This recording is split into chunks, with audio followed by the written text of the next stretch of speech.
You sit in front of the computer with the task that you need to do open on screen. It stares at you, but you stare back harder.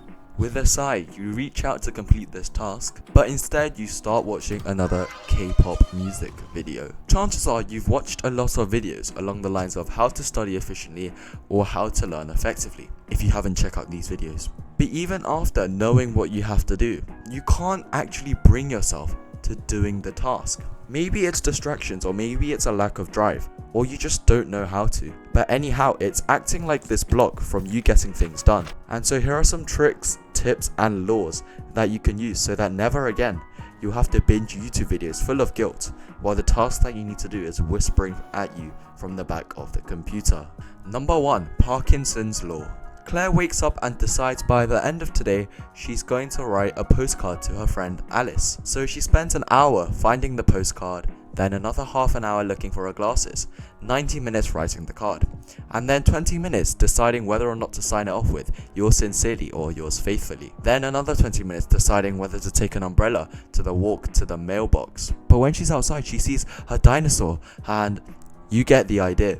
Claire indeed did get the task done by the end of the day, but it took up the whole day, whereas this was a task that could have been completed in 2 minutes. And although Claire is silly for doing this, you're even sillier than Claire. She spent the whole day sending the postcard because she set the goal of doing it by the end of the day. So she spent the whole day doing the task just because she could. But when you had that summer project that was due by the end of summer, you laid it off and ended up doing it in the last couple of days. You may be saying, yeah, it only took a couple of days in the end and I still got it done. But no, when you have a task or assignment due, can you actually properly enjoy summer? You wake up and then you suddenly remember this long coursework that's due, and suddenly you feel so down and you can't even get out of bed. You're out with your friends, but suddenly you remember that you have this coursework due and that day feels so horrible. This thing's always in the back of your mind, gnawing at you. And so in the end you end up spending this whole summer on this project, whereas it could have been done in 1 or 2 days, just because you set the deadline for it to be done by the end of summer.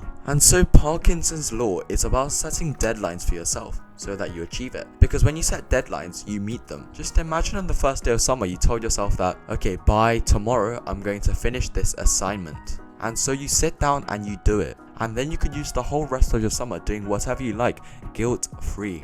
And so when you have things to do, set precise, detailed deadlines for yourself. This is the start of being organized. And the difference between a good student and a bad student is in the end organization. I use this Notion template that I got from Faye. No, she's not my mum. And you can put in your tasks and their due date to always stay on top of your tasks. I'll put it in the description so you can copy it. And the tip when doing this is to set deadlines tight enough so that you actually feel this need, this slight sense of urgency to focus up, but not crazy unrealistic. So delete that goal that you just wrote of doing a 50,000 word essay in 20 minutes, because we all know you're lying to yourself. So set realistic goals that put you slightly above your edge. The second thing is stacking. Stack similar things to do together to maximize efficiency. For example, you could stack all of your writing tasks together, such as writing emails, blog posts, your assignment, your English coursework. This could allow you to stay in the flow state of writing and avoid having to constantly switch gears. Because the worst thing to do is you start writing your history coursework, but then you remembered you have some maths to do, so you do a couple of questions of that, but then you need to text Jeffrey as well, and you need to feed your cat as well. Just stop. Look at this graph. When you power through and just focus on one thing, you can achieve so much because your focus is pinpointed at a concentrated point. Whereas right now, your attention is diverted all over the place and you're not making any progress towards any direction. So stack tasks together so you don't have to constantly change your focus. This can also be done with distractions though. So in the day, you're going to end up checking your phone and you're going to want to watch that latest YouTube video. So when you check your phone, but not first thing in the morning though, as I talk about in this video. Check all your emails, your notifications, your Snap streaks, your TikTok notifications, all in one go. But when you're finished, go and hide your phone afterwards. Because when you check your phone only, but when it's time to do your work only.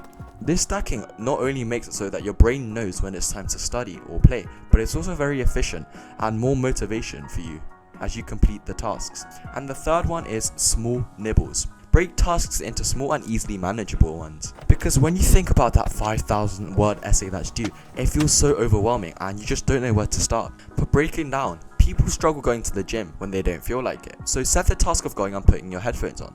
Great, you've done it. And then set the task of changing into your gym clothes. Nice. And then you fill up your water bottle. Good job. And then you step out the door, and before you know it, you're at the gym. It's like you're following this bread trail that you've laid out for yourself. What felt overwhelming can easily be broken down, and it's easily achievable. And this has many benefits. The first one is that by breaking it up, it acts like little checkpoints, so that when you do the mini goal, you've made progress towards the main thing that you're trying to do, and you're one step closer.